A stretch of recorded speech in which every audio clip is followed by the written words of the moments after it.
A blazing fire, one reactor in full meltdown, and 5 million gallons of water could have spelt the end for thousands of people in Europe, except for 3 brave men who ventured in where no one else wanted to go, and may have saved the world in the process. Would you be willing to sacrifice everything to save strangers you'd never even meet? These men did, and we owe them so much more than just thanks.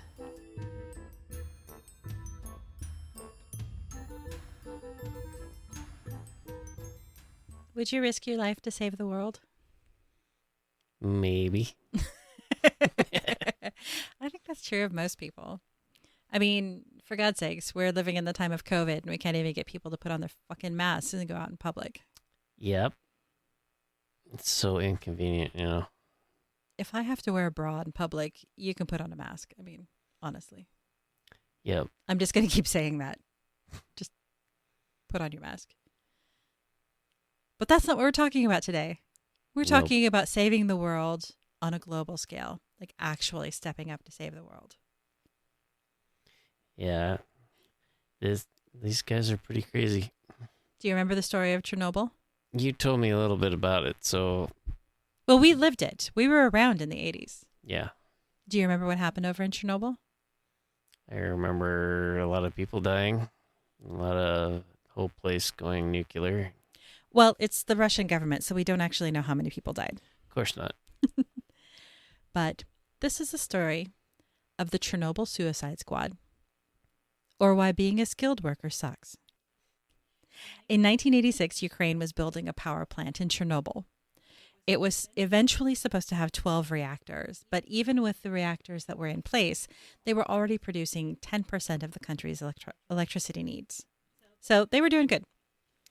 It was supposed to be a safer, cleaner source of energy that would provide nearly unlimited power without all of the downsides of burning coal that we were seeing. Remember back in the 80s, everybody was worried about the ozone layer and our air quality, and, you know, Boston Harbor was catching fire. It was a bad time. So we were exploring nuclear power, or nuclear, if you're President Bush. Marca. I was waiting for that. Okay. So if you're not familiar with it, it went a little something like this. So in a little town just 56 miles north of Kiev, which is the capital of Ukraine, there was a happy little nuclear power plant that was humming along just as it should. And they were actually doing really well. Four of the reactors were complete. The 5th one was 70% finished, and so construction was nearly finished on that one. And they had 7 more slated to go online in the next few years. At the time of the accident, the plant, as I said, was already producing 10% of the country's power supply. So they were hoping to ramp it up to something like 35 to 50% by the time everything was done. And that's pretty huge. One power plant to produce that much electricity for one country. That's a lot of juice. Yeah, it is. On April 25th of 1986, engineers were conducting a safety test. They needed to know if the turbines could continue to keep the cooling pumps running if the facility experienced a loss of power. Remember, this is the Ukraine, so winters are incredibly harsh there. And they wanted to be prepared if the power went out, which is ironic in a power plant. I know, but stay with me. So what happens with these turbines is that they move water in to cool off the nuclear rods. Keeping those rods cool is essential to keeping the power plant functioning and from preventing a nuclear disaster. So this was a pretty important test. Previous tests of the system had failed. The team was pretty anxious to get it right, so they could prove to themselves, to regulators, that they knew what they were doing, that their facility was safe, and that it should be allowed to continue functioning. So they did their test.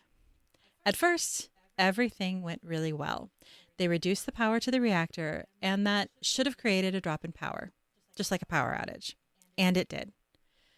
Unfortunately, the power plummeted so quickly, the technicians had to increase the input because they couldn't let the turbines go completely offline.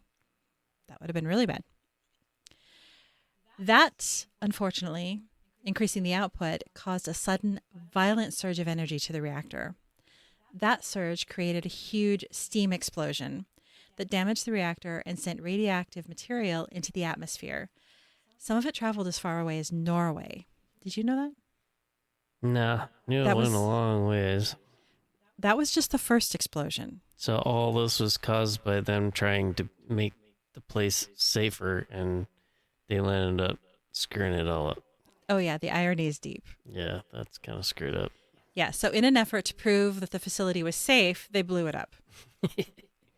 So, yeah. Yeah, that didn't work out. So there was a fire. Obviously, that caused a fire.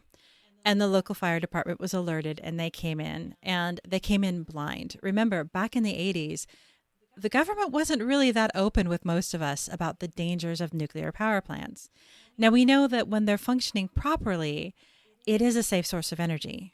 But when governments and companies cut corners, it's not safe anymore. And bad things happen to really good people. And these firefighters came in doing what firefighters do, looking to protect people and put out the fire and prevent a bigger disaster. And what they did was walk into a radioactive steam cloud. Great. Not fabulous. So they came in and they did their jobs well. The danger wasn't over, though. As the fire raged outside and they worked to get it under control, the temperature inside the facility was rising. The turbines had completely stopped working and were preventing the cooling water from circulating throughout the radioactive rods. This loss of cooling power caused the rods to heat up really quickly. And the reason that we call it a nuclear meltdown when one of these facilities goes bad is because those rods literally melt down. They become molten. And that's what happened inside Chernobyl. So these rods became molten and they burned off the steam. And as the water in the cooling tanks vaporized and became steam, hydrogen atoms were separated from the water molecules. And that's what caused the big second explosion. As the water in the cooling tanks vaporized, hydrogen atoms were separated from the water molecules. Because remember, water is H2O, 2 parts hydrogen, 1 part oxygen. Hydrogen is explosive. Oh, yeah. You may have heard that. That's what caused that second explosion, and that's the one that we all heard about on the news. It was equal to 400 Hiroshima bombs. It was big. Very big. And it wasn't even as bad as it could get. So this explosion blew shrapnel and debris into the crowd of workers that were trying to get the fire and the plant under control. And that's where the initial body count started. In the first hours, between 29 and 50 people lost their lives, but they were just getting started. Reactor 4 was in full meltdown mode. A meltdown of the reactor is really, really bad. But a meltdown of reactor 4 was as bad as it would get because underneath reactor 4 was the really bad shit. No, not the really bad shit. I'm sorry. I should be able to talk better than this. Underneath reactor 4 was a 5 million gallon pool of water used to cool the system. Now, if vaporizing the steam in the cooling tank within the reactor caused an explosion that was equal to 400 nuclear bombs, what is a 5 million gallon tank of water going to do when the rods melt and go through the concrete floor and hit that pool? It's going to be big. Well, yeah. Not only was the explosion going to be big enough, they estimated, to kill everyone on site, it would have taken out the city of Chernobyl and Minsk and potentially much of Europe. It would have made the area, by estimates, about a third of Europe so toxically radioactive that it would have been uninhabitable for centuries. So yeah, kind of big. Yeah, huge. By the way, I don't remember them telling us any of that shit on the news in 86. Of course not. They ain't going to tell you shit about any of that crap. So the pool obviously had to be drained quickly. They had to get the water out of the way. They couldn't stop the rods from melting down. It was going to happen. It was going to destroy the floor. It was going to hit that pool. They had to make sure the water wasn't there when it did. but the system wasn't automated. And even if it had been, there was no power. Yeah. So they had to do it manually. That meant that people had to go under a reactor in full meltdown in the dark and turn the dials, turn the knobs, the valves, to empty the water from that pool. Which would take people with massive balls. I'll say, at least. So you'd think that people would just be volunteering left and right to do this, but strangely enough, not so much. People don't like to die voluntarily. It's weird. I know. Very strange. Fortunately for all of us, there was somebody who was willing to do it. And it was the only specialist on site who could do it. So, in fact, there were 3 men. And forgive me if I destroy these men's names. I will do my very best. Alexei Ananenko, a mechanical engineer. Valery Bespalo and Boris Baranov. Boris and Valery were plant engineers. And as I said, Alexei was the mechanical engineer. Alexei was the one who knew the system, he knew the layout, and he knew where the valves were. He was the only one on site who did. His supervisor actually gave him an out. He said, you know, you're going to die if you go in there. You don't need to do it. And Alexei responded, and I'm paraphrasing, by saying, how can I not? I'm the only one who can. He knew what the stakes were.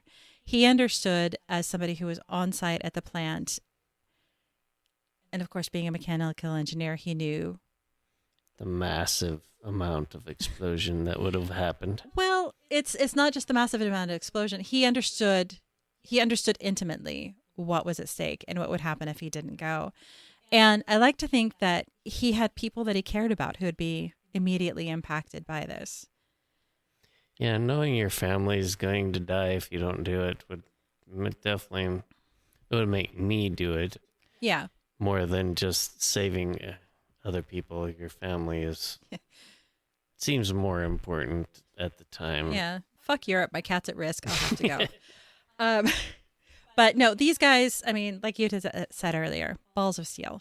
They suited up and they went in the dark. They had to use spotlights. Now, I couldn't find anything that said exactly who was holding the spotlights, whether it was something that was being operated from outside the facility or if they actually had battery-operated spotlights with them. I would imagine they would have to carry some with them. I would imagine so. And there's been some movies that show them, you know, suiting up in diving gear and diving in. The pool was only about waist deep. It was a really large pool, but they weren't completely submerged, and it wasn't completely black. But it was really dark. It was really cold. It was really wet. And like I said, above them was a meltdown, a reactor in full meltdown. So I don't think they needed to dramatize it for TV. They did anyway, but scary as shit. So they knew that if they went in there, it was pretty likely that the radiation levels were so high, they weren't going to survive more than a few minutes. They did it anyway. They all went in this waist deep water in this black, bleak, awful environment. And they searched. And again, I couldn't find anything that told me exactly how long it took them. But they did eventually find the correct valves. And they opened it. And before reactor 4 completely melted down, they were able to drain the water out of the pool. That's why Europe is still inhabitable today. Yet you don't hear about this stuff in the history books. You really don't. It's just I mean, bullshit.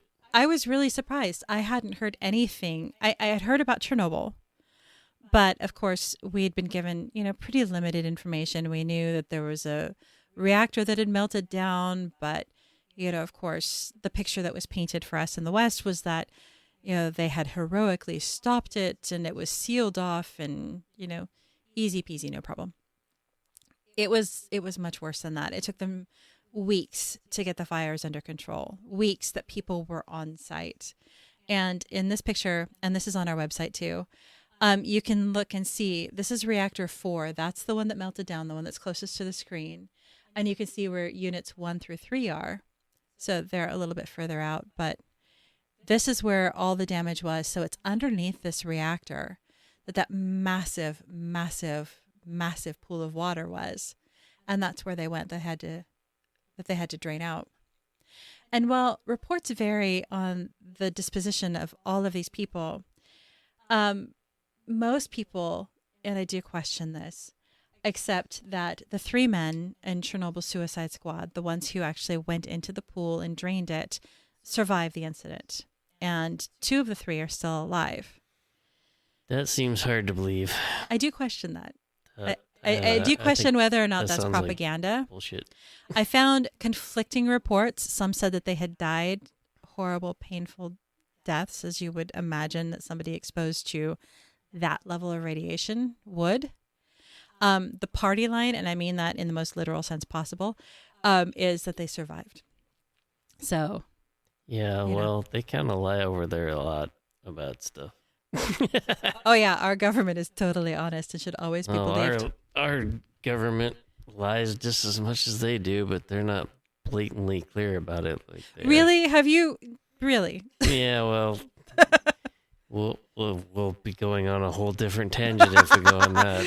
We'll have to agree to disagree with the idea that our politicians don't stand in front of cameras and blatantly lie to us and pretend they don't. They're all a bunch of lying bastards.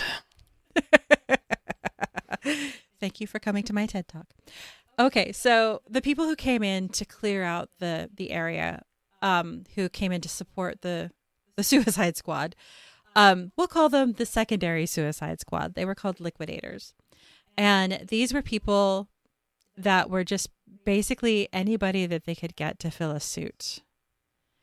So they had, immigrants, they had unskilled workers, they had anyone and everyone that they could get to come in and clear out debris. They poured concrete to seal up the reactor, put out the fires, basically control the area in the weeks and months after the disaster. Many of them died immediately after handling the toxic materials. Some died horribly much later because of exposure to such high levels of radiation. Still others were left permanently disabled thanks to the time on the cleanup site. So exposure to high levels of radiation leave you with things like osteoporosis, so your bones break more easily. There were injuries that just wouldn't heal. It can damage your hearing, your vision, your heart, your kidney function. I mean, it's horrible. But hey, we'll give you a big paycheck to do it. There's not even any word on whether or not they got that, or whether they should be giving them a shitload of money to do that crap. Yeah, this was the Soviet Union, so they may not have even had a choice. Put a gun to their head and go. So no records are available for how many liquidators and people in the surrounding communities actually died or were injured or were disabled because of this. But the Chernobyl Union says the numbers of dead and disabled at the time, during, and immediately following the meltdown, and of course now they're updating it with in the years since, were something like this. They estimate that 4,000 people died immediately. 25,000 Russian liquidators died, and 70,000 were left permanently disabled. The same numbers from Ukraine. 25,000 died, 70,000 permanently disabled. From Belarus, who also sent in liquidators to help, they estimate that 10,000 died and 25,000 were permanently disabled. So if you add that all up, it's about 64,000 people dead and something like 165,000 people permanently disabled as a result of Chernobyl. That's massive. It's probably way more than that. I would imagine so. And that's just what the Chernobyl Union is reporting. And like I said, nuclear power can be a safe alternative form of power. But these numbers show us that if you don't manage it properly, it can be devastating. Yeah, but they should be doing experiments like that on a non-working plant. Not a working plant. Yeah, it's really something. Why the fuck would you do that? It's really something that you should be, I'm sure, is going to work before you put the system online. Yeah, not while it's working, and then experiment and say, hey, well, is this going to work or not? And if it doesn't, then you're fucking going to blow up. Hey, this has failed a few times. Let's do it again. Yeah, you'd think you'd be doing all that kind of stuff while it's not working to see if the turbine turns with no power into the experiments before you put the fucking nuclear shit in. Right, because we had reactor 5 that was going in place, right? Yeah, they had plenty of stuff they could have experimented on ahead of time. Yeah, well, hindsight. I mean, they were probably thinking the same thing.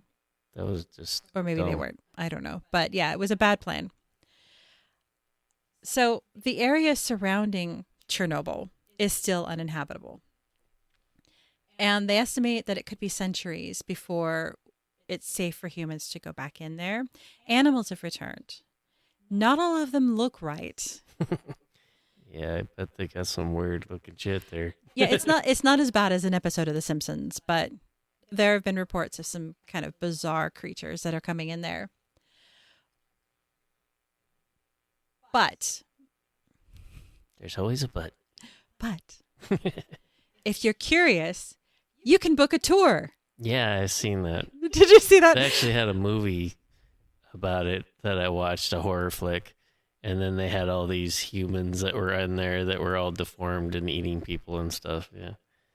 Awesome. And they all voluntarily went Chernobyl there they zombies. Were curious. Oh my God. Yeah, and they showed that the government was hiding them there and all that stuff. And these stupid people went in to, take a look at it.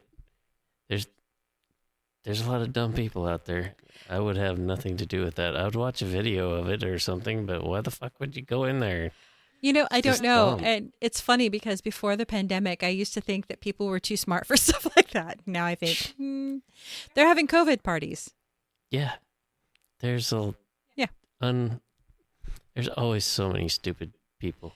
There are stupid people. But here's where it gets really weird. Now, I chose this story because I'd never heard of the Chernobyl Suicide Squad. And because I thought they were just insanely brave and their names needed to be known. We need to talk about people who are willing to do that.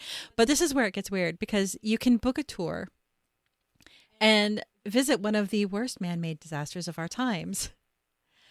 Yeah, you can risk exposure to radiation and cheapen the sacrifice of the Suicide Squad and liquidators for just a few euros and a bus ride north. Yeah. Yeah, there, as the movie was going, they actually put little gauges on them and gave them Geiger counters so they could see how bad it was and how long they could stay in one spot. And if it got too high, then they'd have to leave that spot. Why the hell would you do that? What was that show that we were watching? It wasn't Dark Tourist. It was something similar, though, where they actually did that. Yeah, it's just... And it's just insane to me. It's insane. People are that dumb. It's just like... Yeah. I want to live, so, I'm not going to be doing that shit. Well, unless, if you're not worried about cancerous testicular growths, then you can go. I mean... Yeah. Thin the herd. Lots of people know that what's going to happen. They do it anyway for the adrenaline rush or just tell their buddies I did it. Yeah, because I'm a badass because I went there and visited it. No, I'll just keep doing research on the internet and let somebody else. But you can book a tour and you can go in. They don't let you go into the plant. That's still insanely cancerous. Or not cancerous, but radioactive. Which I suppose could be cancerous. I don't know. I'm going to assume it is. But you can go into the city itself of Chernobyl. Because remember, the city and the plant had the same name. Mm-hmm. And people say that it's surreal to walk in. It's very obviously post-apocalyptic because it is. An apocalypse happened there. But people just picked up and ran. So people's possessions are still there. There's place settings on tables where people were preparing to eat, and it would be wild. I don't want to see it. Somebody else did. I'm sure I can find a video on YouTube. I'd watch a video or something. I'd watch a video. That movie I watched was supposed to be filmed there. It looked like. I wouldn't be surprised. Yeah, I'm not going. Because they were walking through houses and stuff like that looked like it. I mean, it because it was all decayed and there was stuff on the, tables and everything. I'm sure it was a cheap movie to film. Yeah, I bet it was. I wonder how you get a filming permit for something like that. I don't have any idea. Because I can't imagine the Russian government would be too excited for people to actually be showing off. Well, they might have something like just that. been in some ghost town. Who knows? I don't know. But yeah, that's the story of the Chernobyl Suicide Squad and 3 insanely brave people who dove beneath a melting nuclear reactor. That part isn't weird as fuck, but the rest of the story is.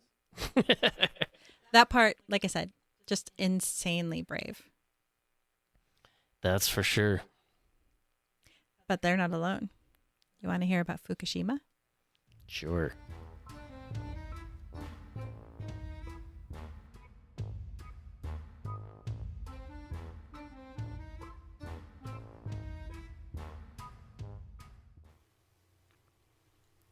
Want to stay connected between shows? Find us on Instagram at WeirdAsFCKPodcast, on Facebook at WeirdAsFCKPodcast, on Twitter at WeirdAsFuckPod1, they're a little bit more open-minded, or on the web at www.weirdasfck.com. There you can check out our blog, get more information on each episode, pick up some merch, send us ideas for future shows, or share your own weird experiences. You might even make it on a future episode. We would love to hear from you. Until then, tune in and keep it weird. Are you entertained? Step on over to Apple Podcasts and leave a review. Your 5-star rating helps to boost us up in the listings so other podcast listeners can find the show.